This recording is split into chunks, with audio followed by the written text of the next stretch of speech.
За эзний өдрийн мэндийг хүргэе. Тэгээ өнөөдөр эзний үгийг би Лук номын 14 дугаар бүлгийн 1-6 дугаар ишлэлээс та бүхэнтэй хаалцахыг хүсэж байна.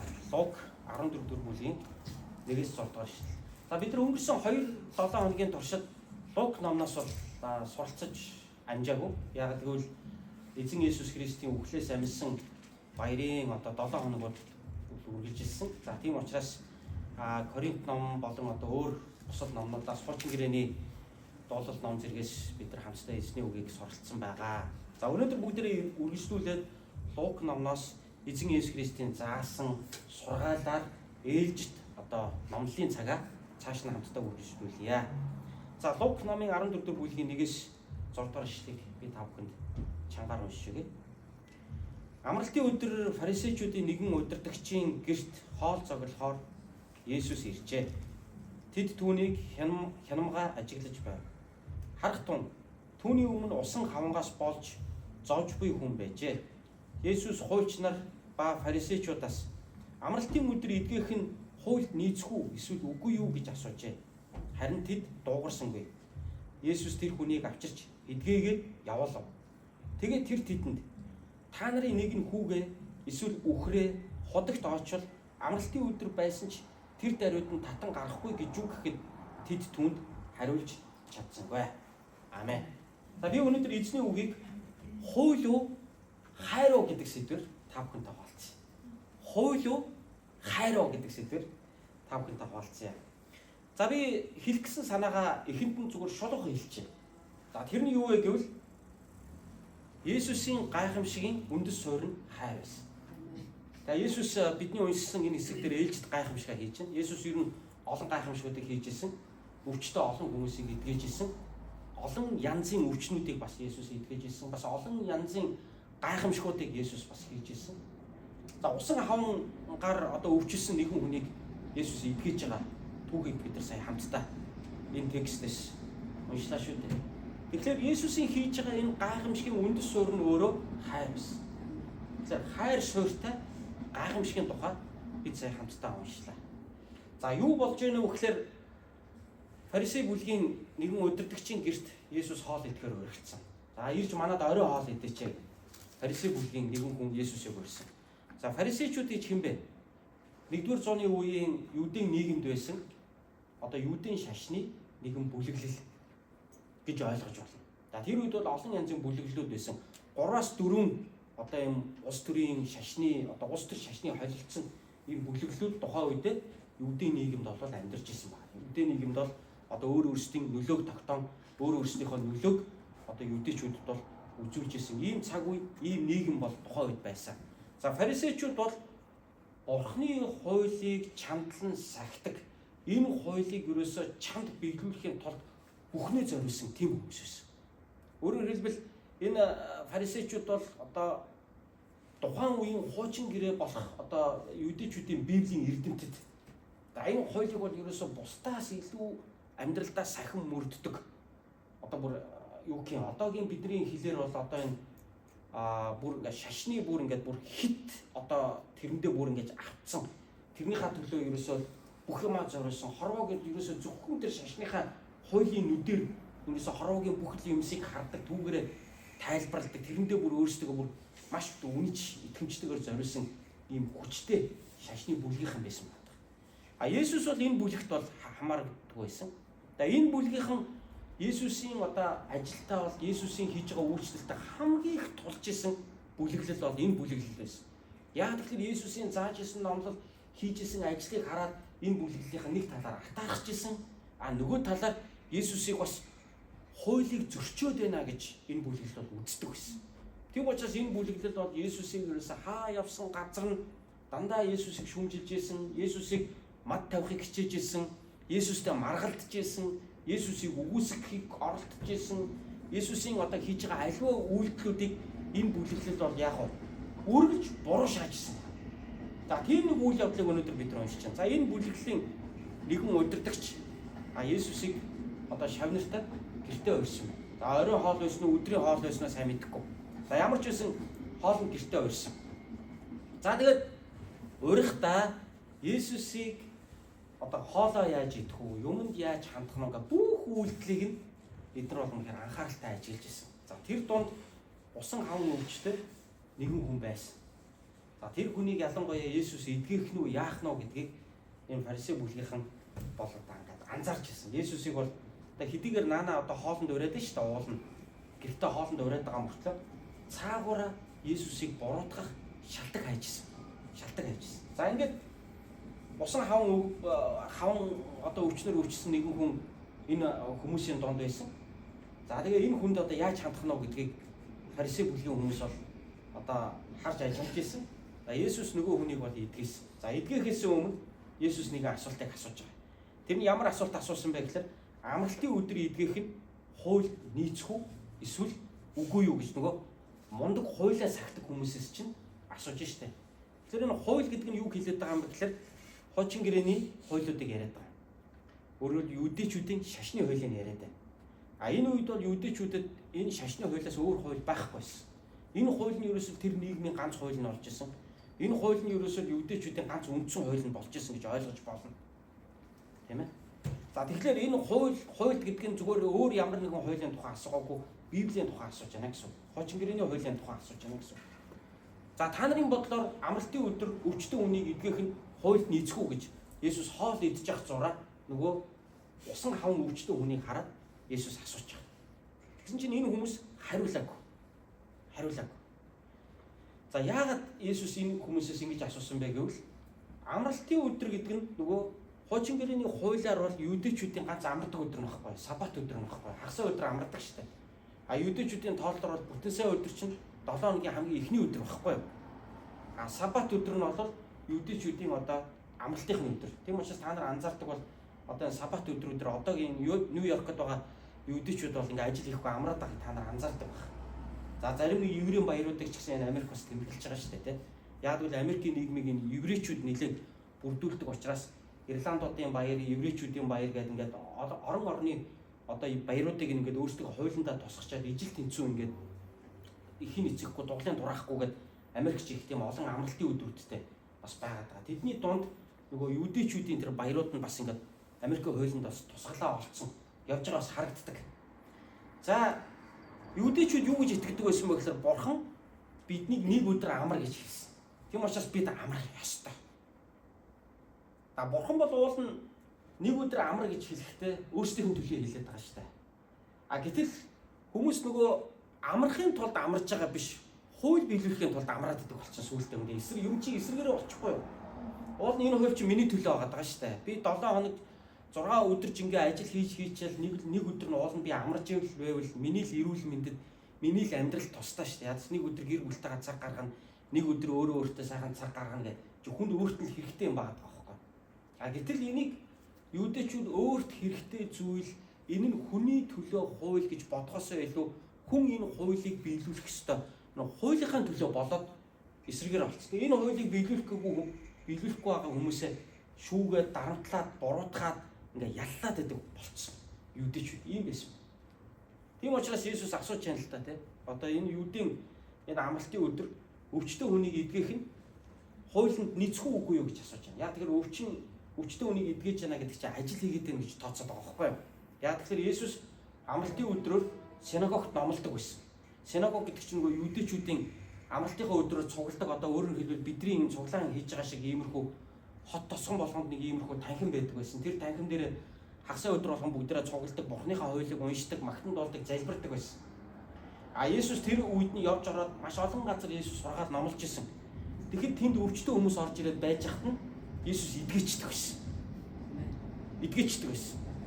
Есүс болохоор өнөөдөр бол амралтын өдөр маргааш ирээрээ заа ёо өнөөдөр би ажиллахгүй байгаа. Өнөөдөр миний бол амралтын өдөр байхгүй юу? Заа ёо баяртай гэд Есүс хизээч тийм хүмүүсийг явуулаагүй. Шууд тэр дор нь Есүс эдгэждэг байсан. А энийг нь юудэчүүд хараад буруутгадаг байсан. Яг тэгэхээр чи амралтын өдөр амрахгүй ажил хийгээд байна. Өвчин эдгэх чинь ажил мэдүү гэж ингэж үзчихсэн. Тийм болохоор Есүсийн энэ үйлдэлийг нь юудэчүүд ингэж сайшаах биш тийм. Амралтын өдөр нэг ч гэсэн хүн өвчнөөсөө эдгэрээд жинхэнэ амарч штэ уулна. Гэтэл ингэж баярлахын оронд чи хууль зөрчөөд байна гэд буруутгаад байдаг гэсэн. Нөгөө хүний төлөө хууль нь хүний эсрэг хууль болж хувирсан байгааг бид энэ юудэчүүдийн сэтгэлгээнээс олж харж штэ одоо. Уул нь амралтын өдөр чинь хүн амарч явах хэвээр. Өвчтөн хүн бол өвчнөөсөө идэгрэн гэдэг чинь жинхэнэ амралт босоо уулна. Зовлонд байгаа хүн зовлонгоосоо ангижрна гэдэг чинь жинхэнэ амралт биш үү? Уулна. Гэтэл зовлонтой байгаа хүн зовлонгоосоо ангижирч өвчтөй байгаа хүн өвчнөөсөө идэгэрж яхад тэрийг хараа баярлахгүй байгаа байхгүй юу? Өөрөөр хэлбэл тэр хүн жинхэнэ амарч штэ. Жинхэнэ Бурхны амралтыг эдэлж штэ одоо. Тэгэхэд энийг хараад баярлах сэтгэл байхгүй. Чи хууль зөрчилтэй л буруудах. Тэгэхээр энэ үеийн юудэчүүдийн сэтгэлгээ ямар аимшигтай байсан бэ? Шашны ямар амар ийм хайрцагт орж те. Бурхны үгийг ямар ийм буруу ойлгож энэ хүний төлөө атал эргээд бүр энэ бусдыг буруутгах ийм юу болтлоо ингэж юудэчүүд ингэж одоо юу гэдгийг Бурхны хуулийг Бурхны хууль чиглэлийн хэрэглэхийн оронд бүр ингэж завхруулсан байгааг бид өнөөдөр харж байгаа. За яг ийм байдалтай юудэчүүд асуудалд ханддаг байсан учраас Есүс албар тэдрээс асууж байгаа. Усан хаван өвчтөн хүнийг хараад Есүс хараад дотроо эдгэе гэж бодсон. Гэхдээ эдгэхээс өмнө асууж байгаа. Яг л өөрийг нь буруутгах байгаа гэдгийг Есүс мэдж байгаа учраас. Амралтын өдөр өвчнийг эдгэх нь хуульд нийцэхгүй юу гэж асуусан. Тэд нар бол дотроо нийцэхгүй гэж бодож байгаа. Яг тэгвэл чи ажил хийгээд байна гэж харж байгаа. А Есүсийнхаар бол болно. Ягаад гэвэл амралтын өдөр эдгэрч яана гэдэг чинь жинхэнэ Бурхны хуйлтыг хэрэгжиж байгаа. Тэр хүн амарч штэ. Тэр хүн эдгэрч чөлөөлөгдөж штэ. Энэ бол жинхэнэ Бурхны ажлыг хийх өдөр байгаа байхгүй. Тэ. А гэтэл энэ хүмүүс нийцэхгүй байна гэж хэлчих юм бол нөгөө усан хаван өвчтөн хүн хажууд нь сууж байгаа нөгөө хүнийг гондоочих гээд байсан. Тийм ээ. Оо юу яриад байгаа амралтын өдөр бол амралтын өдөр ажил хийж болохгүй. Та эдгэж болохгүй гэж хэлчих юм бол нөгөө усан хаван та сууж байгаа тэр хүн чинь эдгэх боломжийг нэг өдрөөр 7 хоногоор хойшлуулж штэ. Тэгснээр тэр хүний эсрэг ярьчихж байгаа. Тэгэхээр нөгөө хэд чинь бол дуурахгүй суужсэн дээр. Залтай байгааз. Айгуу залтай. Тэгээ сэтгэлд нь бол ерөөсө хайр байхгүй. Тэр хүнийг тэр өвчтөө усан хавантай байгаа хүнийг хараад инэрч өрөвдөж байгаа ямар сэтгэл байхгүй. Зүгээр л хууль биелүүлэх үгүй юу гэдэг дээрээ л нэг юм механик хуулийг нэг юм механикийн одоо юу гэх юм манайхаар бол одоо нэг юм модон аргаар л биелүүлж яана л та. Ямар зүрх байхгүй, сэтгэл байхгүй. Тэрийг хийж байгаа байхгүй. А тэгээд тэрийг бурхан таалагдж байгаа гэж өөрсдөө итгэж байгаа. Тийм учраас энэ хүмүүсүүд юу гэхээр болно гэж хэлчих юм бол хуулиа зөрчсөн болох гэдэг өөрсдийнх нь. А болохгүй гэж хэлчих нөгөө усан хавантай хүний эсрэг ярьсан болчих гээд байдаг. Тэгэхээр нөгөө хэд бол яг зүгээр чимээг үйлжсэн дээр. Аюу залтай. Тэнгүүд Есүс угаасаа юм зал байгаа учраас дуурахгүй байгаа гэдгийг Есүс мэдж байгаа учраас тэд нар зөвшөөрөөгүй энэ усан хавантай хүнийг Есүс тэр дээр эдгэж байгаа байхгүй. Эдгээгээд Есүс усан хавантай хүнийг авчирч эдгээгээд тэгээд явуулчих тэндээс авчирч эдгээгээд магадгүй гадна зогсож исэн юм шиг байна. Хоол идээ сууж хахад гадаа нэг усан хавантай хүн байсан баг. Есүс асуугаад тэд нар юм дуурахгүй болохоор оруулаад ир гэж авчирч эдгээгээд явуулсан байна. Өөрөөр хэлбэл тэнд гэрээс нь гараа явуулсан байна. Явсны дараа одоо Есүс нөгөө өөрийг нь буруутгаад Бурхныхаа хуулийн нүдээр Есүсийг буруутгаад сууж байгаа хүмүүст Есүс одоо төгсгөлийн асуултыг асууж байна. Та нарын нэг нь хүүгээ эсвэл үхрээ худагт ойчвол амралтын өдөр байсан ч тэр даруйд нь татан гарахгүй гэж юу? Гэхэд тэд түнд хариулж чадсангүй гэж хэлж байна. За та нар тийм амралтын өдрөө сахит юм байж тэгвэл яг тэр амралтын өдөр чинь хайртай хүү чинь худагт онцсон байлаа. Эсвэл юу газар чи хагалж өгдөг шар үхэр чинь те худагт онцсон байна. Харчаад аав нь маргааш ирж татъя заа өнөөдөр амралтын өдөр байна гэж хүүтэй хэлж чадах эцэг байна уу энэ чинь?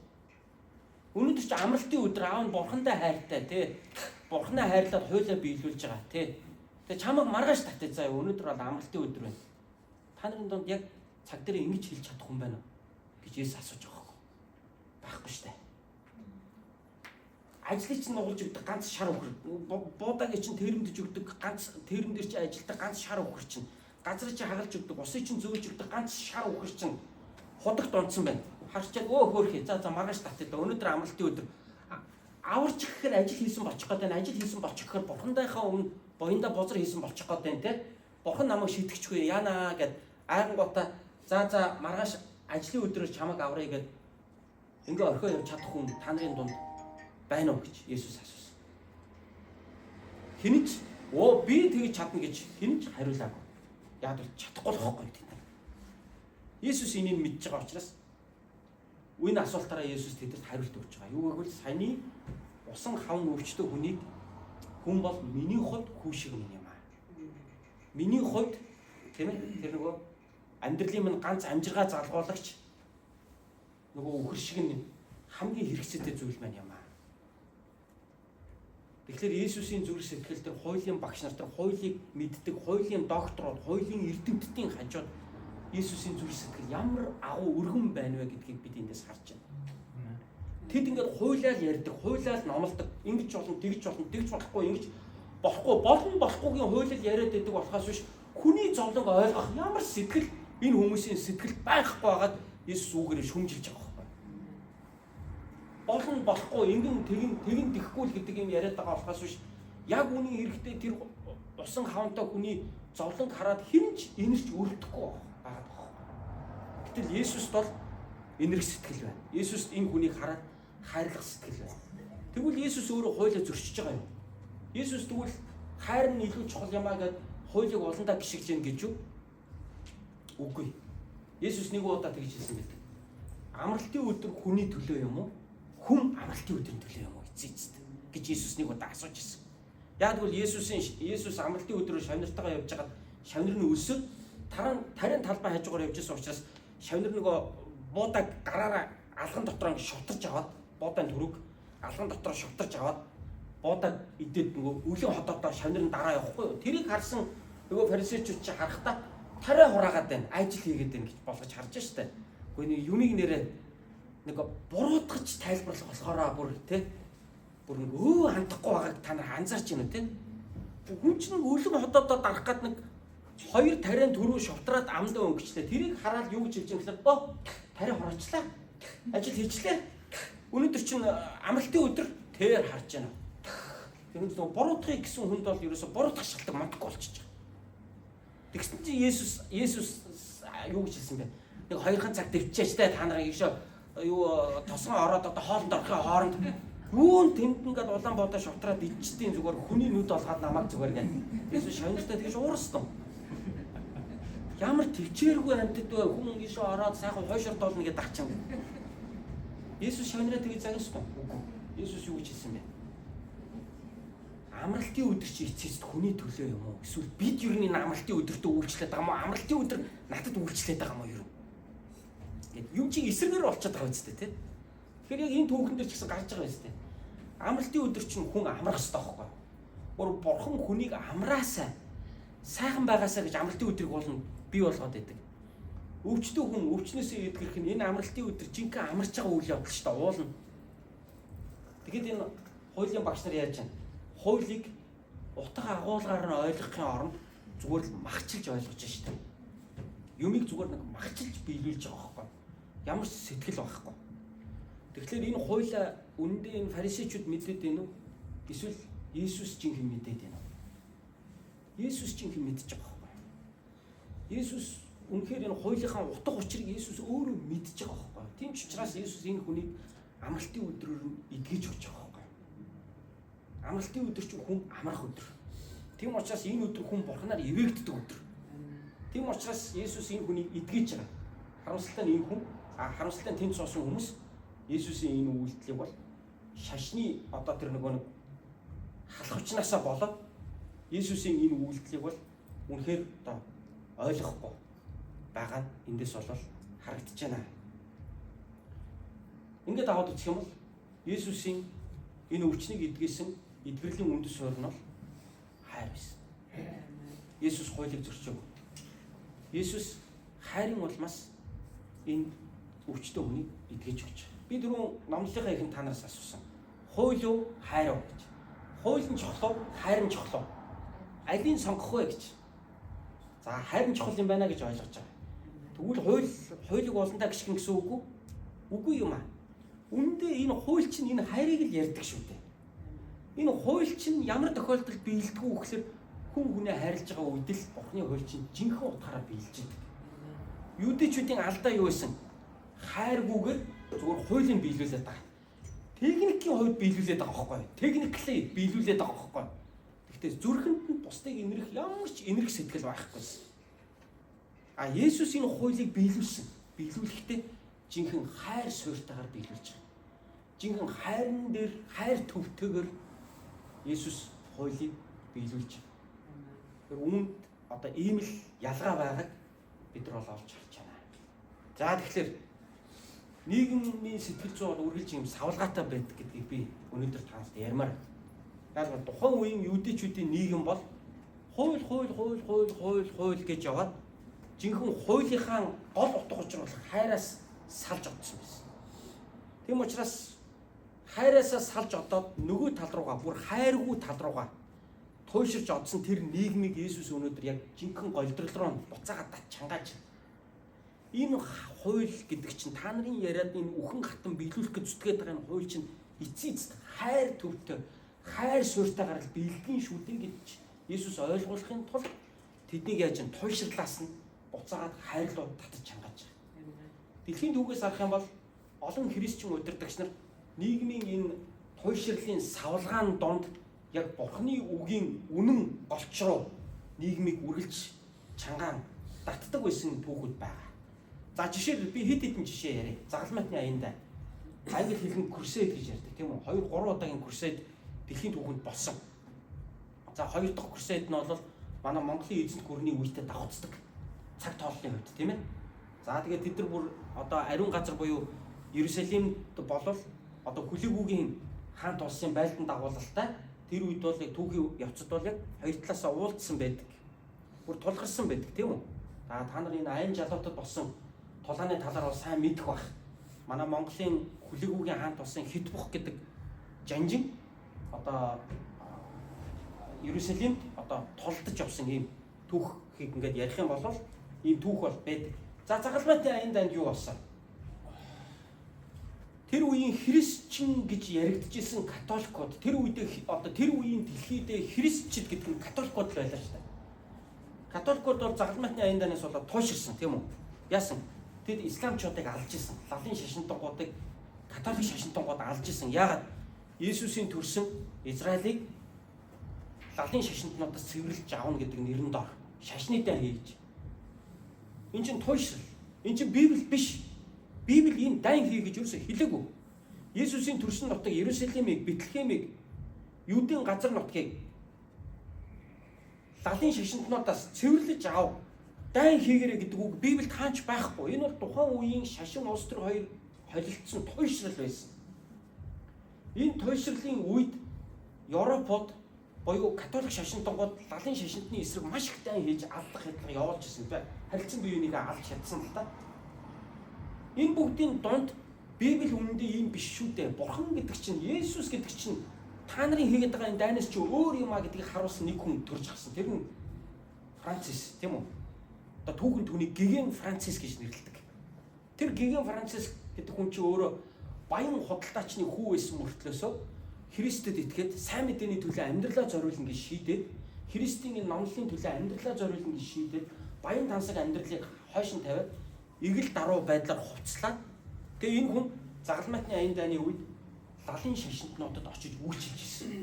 Гиген Францис. Тэгээ Гиген Францис мал лалын шашинтнуудад очиж тэр дайны хөлд нэрвэгдсэн тэр хүмүүст очиж үйлчлэхдээ юуг ойлгуулахыг хүссэн бэ гэхээр уучлаарай. Энэ католикууд та нарын эсрэг дан хийж байгаа нь Бурхны хүсэл биш юм шүү. Библи ингэж номлоогүй шүү. Энэ Есүсийн хүсэл биш юм шүү гэдгийг Гиген Францис өөрийнхөө амьдрал үйлчлэлээр тухайн үедээ харуулахыг хичээсэн. Үүгээр тэр нийгмийн туйшрлыг Гиген Францис засгаж оролдож ирсэн. Саяхан энэ Амьсан баярын дараахан насурдаг Ромын Пап Францис те энэ хүний нэрээр өөрийгөө нэрлсэн шүү дээ. Ромын Пап Францис сайн насурлаа тийм ээ. Энэ Францис гэдэг нэр чинь тэр 13 дугаар зууны үеийн тэр 12 3 дугаар зууны үед байсан загалмайтны аяндааны эсрэг зогсож исэн тэр католик номлогч Францисийн нэрээр өөрийгөө нэрлсэн байхгүй. Яг нь мэдхэд илүүдэхгүй гэдэг утгаараа би ярьж байна л да. Тэгэхээр тэр үеийн нийгэм туйширч одсон байсныг нь Францис үнэн рүү татан чангааж исэн. Яг Есүс шиг. Өөр бас олон түүхийг би бас ярьж чадна те. Мартин Лютер байна. Германы католик санваартан Мартин Лютер 1517 онд католик сүмийн бас нэг туйшрлыг засгаж оролдож исэн. Тэр нь юу байсан? Католикууд ийм үнэт цаас, сүмийн үнэт цаас хэвлээд тэгээ тэрийг ийм олон янзын үнээр үнэлээд одоо хамгийн бага өртөгтэй үнэт цаас, дараагийн үнэт цаас гэдэг тэр үнүүд нь өөр өөр. Хямдханаас өндөр үнэтэй. Тэгээ хүмүүс тэр үнэт цаасыг сүмээс очоод мөнгө өгөөд худалдаж авах юм бол тэр хэрээрээ Деважинд орно гэж номлож ирсэн. Та Деважинд ормоор байгаа бол та бурхны ивэлийг авмаар байгаа бол энэ цаасыг худалдаж ав. Тэгээд тэд нар сүмд ирээд мөнгө төлөөд цаас худалдаж авснараа аврагдана гэж үзчихсэн. Бурхны ивэлийг авна гэж үзчихсэн. Энэ худал байсан. Сайн мэдээ ийм ярьдаггүй шүү дээ. Энийг Мартин Лютер засаж үүний эсрэг номлосон. Яг л Есүс шиг. Тухайн үеийн Есүсийн үед юудэчүүд туйширсан, хайр байхгүй, хууль гэж туйширсан тэр үед, хуулийг хайргүйгээр хийх гэж туйширж байсан тэр үед Есүс тэдний үнэн рүү татаж хангаж ирсэнтэй адилхан Мартин Лютер ч гэсэн яг нэгүсэл буюу сайн мэдээнийхээ үндэс суураас холдож огцсон католик сүмийг тухайн үед Мартин Лютероос засаж ирсэн байна. C.S. Lewis-ийн тухай би та нарт нэг өмнөх номлол дээр хальт ярьж ирсэн. Англид нэгэн үе бурхангүй үзэл давмгайсан. Англи бол бүр юм Христ итгэлийн суурьтай улс шүү дээ. Гэтэл Европ даяар бурхангүй үзэл нэг үе түгэнд дэлгэрсэн. Англид энэ үзэл нь орж ирсэн. Энэ үед C.S. Lewis бурхан байгаа шүү. Бид бурханд итгэсэн итгэлээр амьдрах ёстой шүү гэж Английн нийгмийг сэрээсэн. Ийм хүн байдаг. За мөн Гитлерийн Германы үед дэлхийн 2 дугаар дайны үед Германд амьдарч ирсэн Bonhoeffer гэдэг алдартай теологч, номлогч хүн байсан. 30 эдхэн наснда Гитлерт алуулсан. Яагаад? Гитлерийг буруу гэж хэлсэн ба. Гэтэл Германы католик сүм цуглаанууд тухайн үед Гитлерийг дэмжсэн. Гитлер бол манай стажиг үндэсний удирдагч юм байна. Гитлер л биднийг аврах юм байна. Гитлер л энэ Германы ард түмнийг одоо босгох юм байна гэж сүмүүд нь, пасторууд нь Гитлерийг дэмжиж байгаа. Тэр донд нэг хүн үгүй Гитлер буруу яриад байна. Энэ бурхны хүсэл биш ээ. Библи хэлэхдээ гэдээ босч зогсож ирсэн. Тэр нэг хүн бол Bonhoeffer гэдэг теологч, номлогч хүн байсан. Тэр үннийг хэлснээсээ болж Гитлерийн засаглалт тэр алуулсан байдаг. Дараагийн бас нэг хүнийг хэлье. Английн алдарт одоо судлаач Африкийг илрүүл одоо нээгч гэж одоо тооцогддог Африкчуудын цагаан эцэг гэж хүртэл яригддаг доктор Дэвид Ливингстон гэж хүн байсан. Та нар энэ хүний түүхийг мэдэх баг. Энэ хүн Христ итгэгч авралын зар тараагч номлогч хүн байсан. Энэ хүн англичууд, британчууд Африкийн хар арьсд иргэдийг боол болгон дэлхийд худалдаалахын эсрэг зогсож ирсэн хүн энэ хүн. Бид буруу байна. Библи ингэж хэлээгүй гэдээ энэ хүн зогсож ирсэн байдаг. Тэгэхээр нийгэм бол савлгаатай байдаг. Аль нэг тал руугаа нийгэм ер нь тойширж идэг. Нэг бол одоо боол эзэмших байдал руу, нэг бол колоничлал руу, нэг бол одоо юу руу тийм ээ дайнд ажил руу. Ингээд янз янзын байдлаар нийгэм бол ингээд савлгаатай байхад тэр дунд уучлаарай Библи тэгж хэлээгүй шүү дээ. Энэ бурхны хүсэл биш шүү дээ. Эзний хүсэл бол энэ юм аа гэд гоцоогоо зогсож исэн. Тэр жанжин шугамаа алдахгүй гоцоогоо зогсож исэн хүмүүс үе үеийн түүхэнд гарсан байдаг. Есүс тухайн үедээ яг л ийм юм хийсэн. Тэр нь юу вэ гэвэл хайрыг алдаж орхисон евдийн нийгэм хууль гэж ярихдаа хуулийн хамгийн гол зүйл болох хайраа үүсгэсэн тэр нийгэмд Есүс хайрыг чухалчилснараа Есүс бол яг үнэн юу вэ гэдгийг Есүс бол тухайн үед харуулж байсан юм аа гэж. Тэгвэл өнөөдөр би танаас асууя. Өнөөдрийн нийгэмд хамгийн их алдагдж байгаа зүйл юу вэ? Тэр нь Библиэлд юу вэ? Хайр бол мөнхийн сэдэв. Яг үнэ. Зөв хариуллаа. Хайр бол мөнхийн сэдэв.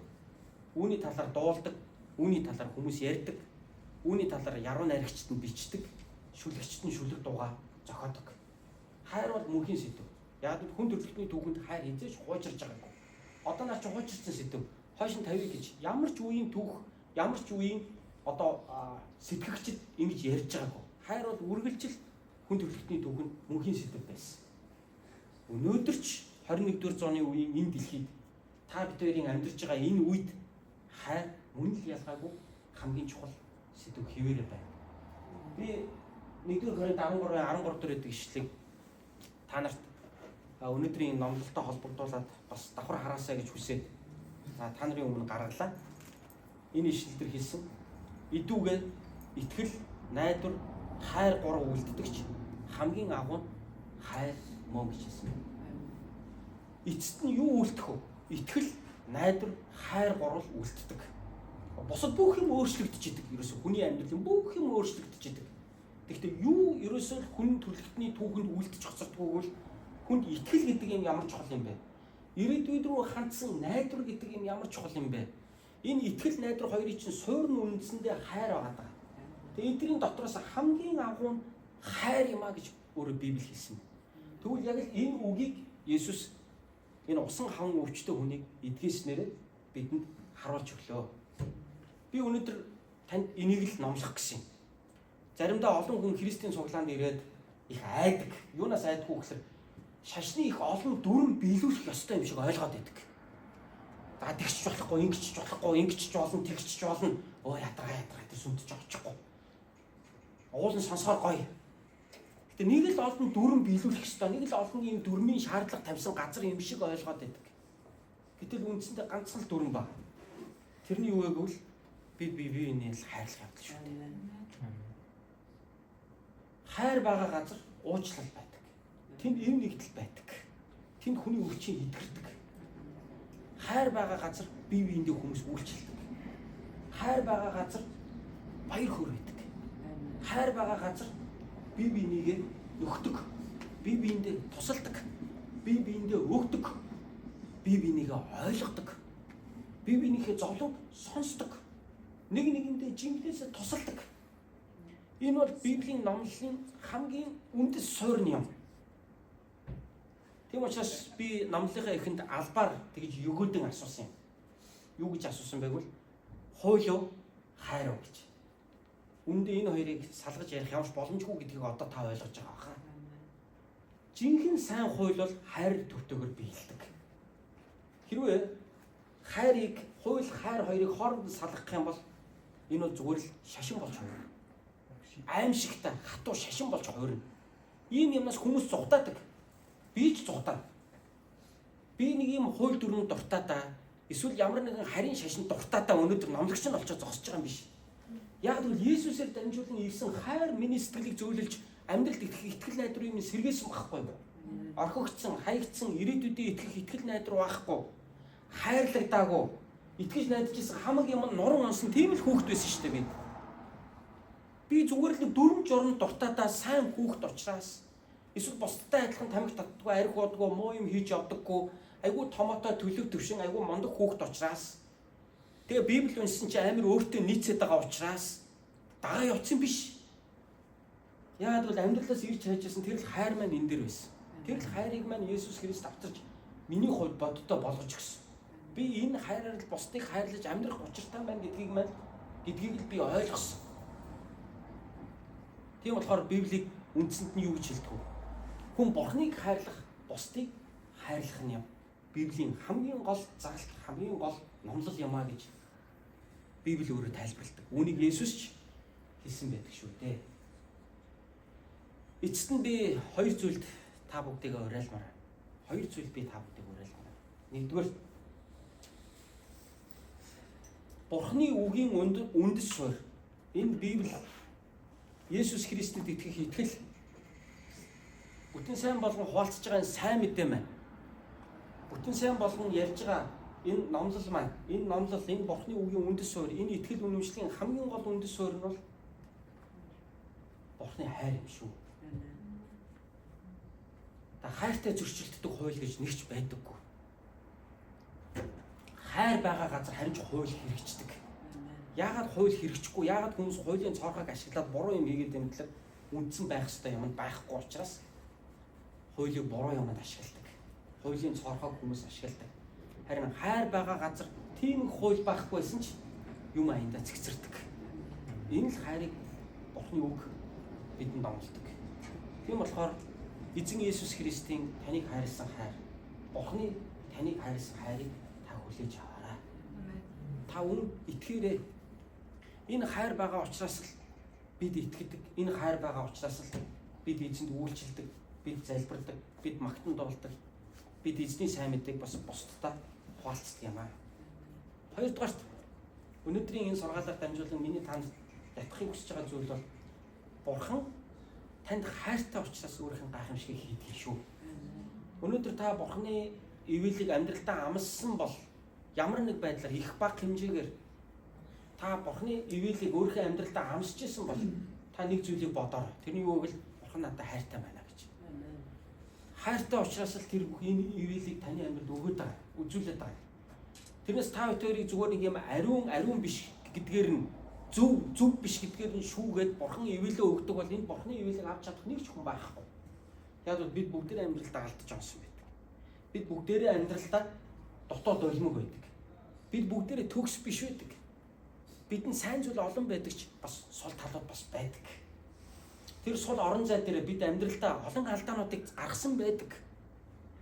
Гэхдээ өнөөдрийн хүртэл би сайн сайхан явж Бурхны ивэлийг авч байгаа нь би сайндаа учраас биш, харин Бурхан намайг хайрлсан учраас энэ бүх ивэл ирүүлийг би хүртэж амьдарч байгаа гэдэгтээ бид итгэх ёстой.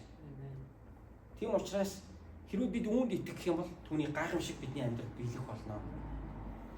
Тэр надад хайртай гэдэгт итгэвэл миний өвчин итгэрнэ. Тэр надад хайртай гэдэгт итгэвэл тэр намайг уучлсан гэдэгт нь би бас итгэж чаддаг юм аа. Тэр надад хайртай гэдэгт итгэвэл миний залбиралд Бурхан хариулна гэдэгт би итгэж эхэлдэг юм аа. Тэр надад хайртай гэдэгт итгэвэл би түүнийг магтан дуулахад амархан болдгоо. Тэр надад хайртай гэдэгт итгэвэл би бусдад өгөхөд энэ бас амархан болдгоо. Бусдад үйлчлэхэд энэ амархан болдгоо. Энэ хайрыг Есүс Христ бидний төлөө биелүүлсэн юм а гэдгийг та бүхэндээ хэлмээр байна. Амен. Хамтдаа залбирцгаая.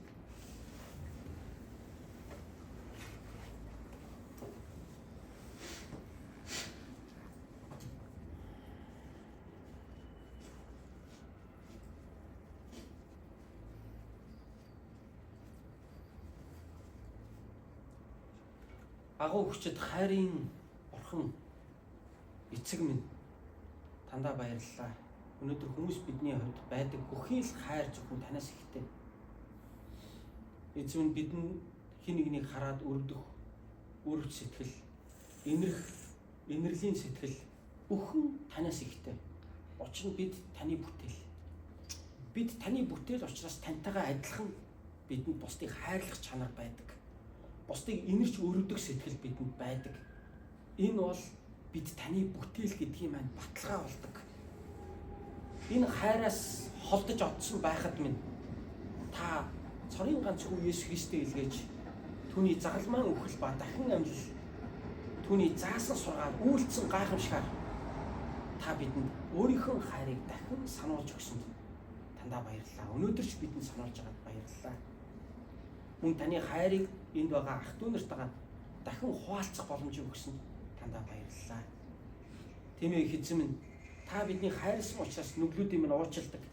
Та биднийг хайрлсан учраас бидний өвчнүүдийг эдгээдэг. Яг л энэ усан хавантай хүнийг та эдгээсэнтэй адилхан. Та бидэнд хайртай учраас бидний ажил үйлсийг минь сайнаар өрөөдөг. Та бидэнд хайртай учраас бидэнд амжилт бүтээлийг та өгдөг. Энэ бүгдийн ард би сайн учраас, би зөв байсан учраас биш, харин та намайг хайрлсан учраас энэ бүхэн байдаг гэдгийг одоо бид мэднэ. Үүний төлөө Есүс та ирсэнд үүнийг ойлгуулахын тулд Есүс та хүн болж ирээд хүний амьдралаар бидний дунд амьдарч хэлсэн үг, хийсэн үйлсээрээ үүнийг бидэнд өнөөдөр илчилж өгсөнд тандаа баярлалаа Есүс. Нью-Йорк Монгол чуулганы бүхий л итгэгчдийн төлөө би залбирч байна. Өнөөдөр энэхүү номлолыг минь үзэн суугаа энэ дэлхийд тархан суурьсан таны хайртай хүмүүсийн төлөө би залбирч байна. Эзэн минь, таны хайраар тэднийг та бялхаагач.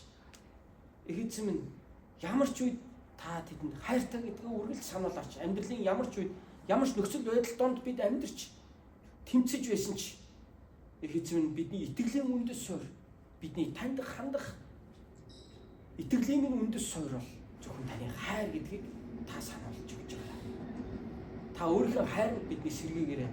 Биднийг урамшуулаарай. Биднийг байж байгуулаарай. Биднийг хүчрхэгжүүлээрэй гэж гуйж байна. Эзэн минь, өнөөдөр энд эдгэрэл хэрэгтэй нэгэн байх аваас, энэ номлолыг минь яг одоо үзэж сууж байгаа хэн нэгэн байх аваас, эдгэрэл хэрэгтэй нэгэн байх аваас та яг одоо эдгэж өгөөч. Есүсийн нэрээр. Учир нь амралтын өдрөөр хүүч нь эсвэл үхэрч нь худагт онсон байвал та нарын дотроос аврахгүй байх хүн байна уу гэж та асууж байсан. Эзэн минь, энд худагт онсон нэгэн байх аваас, энэ зовлон шаналлын худагт гүн шигдсэн нэгэн байх аваас та босгож өгөөч. Та гаргаж өгөөч. Та эдгэж өгөөч. Есүсийн нэрээр би залбирч байна. Есүсийн нэрээр би эдгэрлийг тунхаглаж байна. Есүсийн нэрээр би Бурхны аврал тусламжийг энд байгаа хүн нэг бүрийн дээр би тунхаглаж байна. Эзэм та хүрээч. Та эдгээгээч. Та эмчлээч. Та чөлөөлөөч. Та бидэнд баяр хөөргийг өгөөч. Тэгээд жинхэнэ амралтыг бидэнд мэдрүүлээч. Тандаа талархан аврагч эзэн Есүсийн нэрээр залбирanгуйлаа. Аамен.